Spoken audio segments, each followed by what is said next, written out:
Vanessa, tu es la fondatrice de J'ai du Peps. Tu vas nous parler de réinventer son emploi du temps pour s'autoriser à briller. Oh ben bien sûr. Bonjour à toutes, j'espère que vous allez bien. En tout cas, moi je suis hyper pas trop loin quand même non contente. plus, parce que sinon D'accord. tu seras même plus Ok. dans le champ. Non, mais c'était pour qu'elle voie derrière. Ok. Je suis très contente d'être ici, là. En Ouais. fait, devant ta chaise, ce serait ouais, parfait. D'accord, mais c'était pour pas que vous soyez... Bon, ça commence bien. Attends, je te relance. Vanessa, ouais, attends, fondatrice de J'ai du Peps. Tu vas nous parler de réinventer son emploi du temps pour s'autoriser à briller. Je t'en prie, la parole est à toi. Merci Sandrine. Donc je suis hyper contente de vous retrouver aujourd'hui, mais aussi, comme on a pu le voir, assez impressionnée du coup de parler devant vous.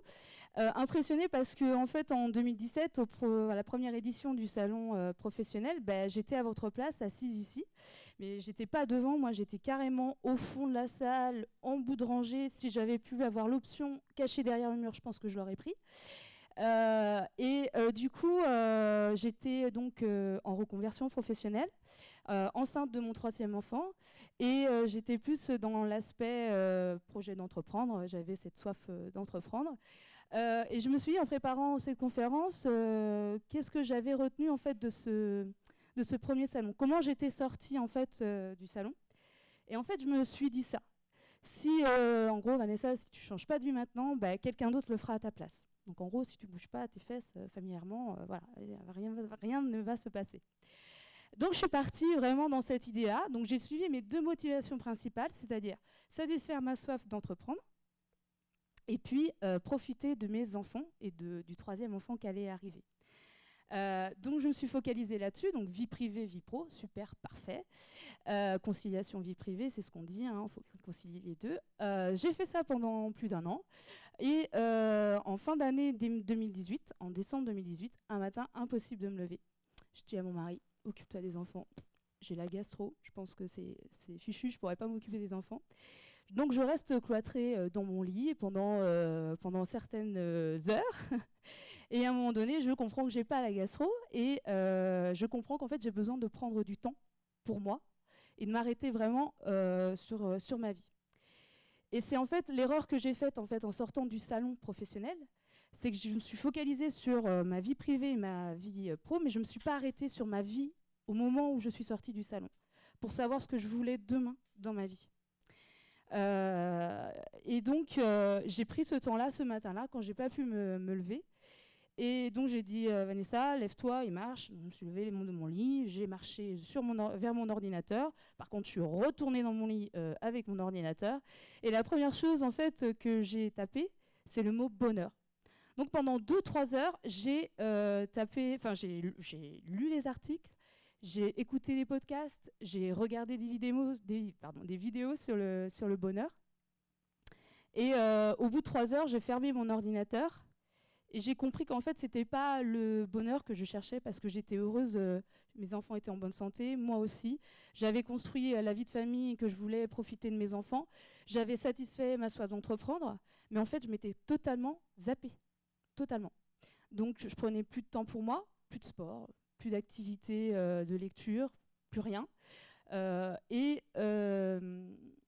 donc, donc c'est le lien indispensable, en fait. C'est le temps qu'on s'octroie à soi, comme tu as pu l'évoquer. Et en fait, j'ai dû arriver à ce stade-là de ne plus pouvoir me lever pour comprendre qu'il fallait que je pense à moi et à ce que je voulais. Parce que même dans ma vie pro, en fait, j'ai satisfait ma soif d'entreprendre, mais je suis partie dans une activité qui n'était pas forcément en lien avec ce que je voulais vraiment. Donc une fois que j'ai compris ça, super, il faut que je passe à l'action. Parce que clairement, c'est bien beau de comprendre cette situation, mais après, il faut activer les choses. Et en fait, je me suis dit, il faut que je revoie mon planning, il faut que je me reconcentre sur moi-même, il faut aussi que je m'accorde du temps sur ma vie professionnelle pour m'épanouir, et toujours garder ces instants avec mes enfants, mon conjoint, pour avancer également. Et ce qui est incroyable dans la vie, c'est que les choses ne viennent pas par hasard. C'est 1 mois après, je fais un atelier Vision Board, un outil que je connaissais mais que je n'avais jamais pratiqué. Et là, je comprends la puissance de l'image et des mots. Ça a une puissance incroyable, et de manière inconsciente, on ne l'imagine même pas. Et en fait, du coup, moi, j'ai créé mon vision board. D'ailleurs, c'est le mien, celui-là. Et pour le coup, je me suis dit, je ne vais pas m'arrêter là. Je vais aussi me créer mon planning de rêve. Alors, le vision board, en fait, c'est sur plusieurs aspects de sa vie. Donc déjà, on est au centre de sa vie, donc c'est pour ça qu'il y a la petite photo au centre. Après, il y a la vie familiale, la vie avec les amis, la vie professionnelle, la santé, avec les autres, le sens aussi. Et en fait, on a des images, on feuillette en gros des magazines ou des images sur Internet.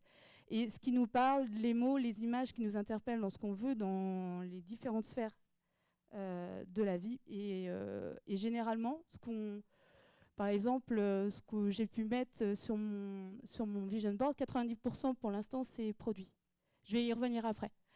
Et donc, en fait, j'ai assimilé mon vision board et mon planning. Je me suis créé un planning de rêve. Donc, sur mon bureau, j'ai un planning de rêve, mais pas un planning où je note mes rendez-vous.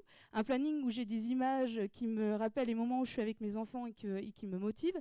Les moments où je fais une action qui me pompe mon énergie, que j'ai pas forcément envie de faire. Donc je me mets un petit mot, une petite citation qui me permet de me motiver à faire cette action, cette activité, cette tâche. Et alors, bien sûr, les journées sont jamais faites de la même manière. Il y a des imprévus, etc. Mais là encore, la majorité du temps, ce qui est sur mon planning de rêve, qui est évolutif bien entendu, se produit. Et de voir la journée que je vais avoir demain avec des images, des citations, des mots forts qui m'impactent, bah, ça me stimule pour avancer dans ce sens-là. Après, pour revenir, j'ai fait cet atelier avec une animatrice qui est extra, qui s'appelle Patricia Marot. Elle maîtrise totalement son sujet et en plus de ça, elle a un côté humain qui est vraiment incroyable. Elle est vraiment spécialisée là-dessus. Donc voilà. Donc oui, je suis partie là-dessus. Et puis en fait, quand j'ai fait ce cheminement-là, c'est-à-dire je me suis arrêtée, j'ai réfléchi à ma vie d'aujourd'hui. J'ai compris ce qu'était le bon équilibre. Donc, ok, vie privée, vie pro, et en même temps, je pense à moi et je n'oublie pas.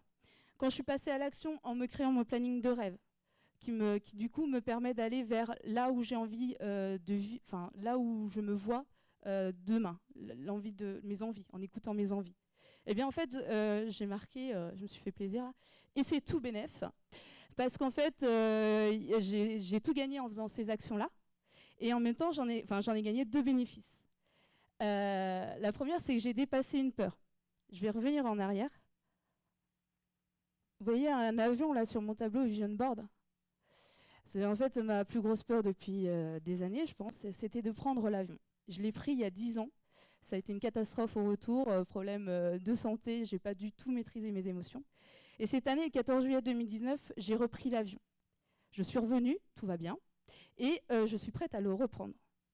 Et si j'avais pas fait ce cheminement-là, je le sais aujourd'hui, j'aurais pas pu, si je ne m'étais pas donné du temps pour moi, j'aurais pas pu surmonter cette peur. Voilà, je retourne là. Et le rêve, j'ai réalisé un rêve aussi. Alors, c'est pas de chanter, même si j'adore ça, et je vais pas vous faire un exemple aujourd'hui pour vos oreilles. Non, c'est plus, en fait, je réalise ce rêve aujourd'hui. Parce que je prends le micro en face de vous, et si vous vous souvenez de ce que je vous ai dit au début, en 2017, j'étais là-bas au fond, et j'attendais qu'une seule chose, je rêvais que d'une seule chose, c'est d'être là, à côté de Sandrine, et de vous parler face à vous. Et si je dois juste clôturer ce que j'ai à dire, ne cherchez pas, absolument pas le bonheur, trouvez simplement l'équilibre. Le bonheur repose sur l'équilibre de votre vie. Et une fois que vous êtes dans une attitude active dans ce sens-là, vous allez pouvoir dépasser vos peurs, réaliser des rêves et aussi vous autoriser à briller. Voilà. Merci beaucoup, Vanessa.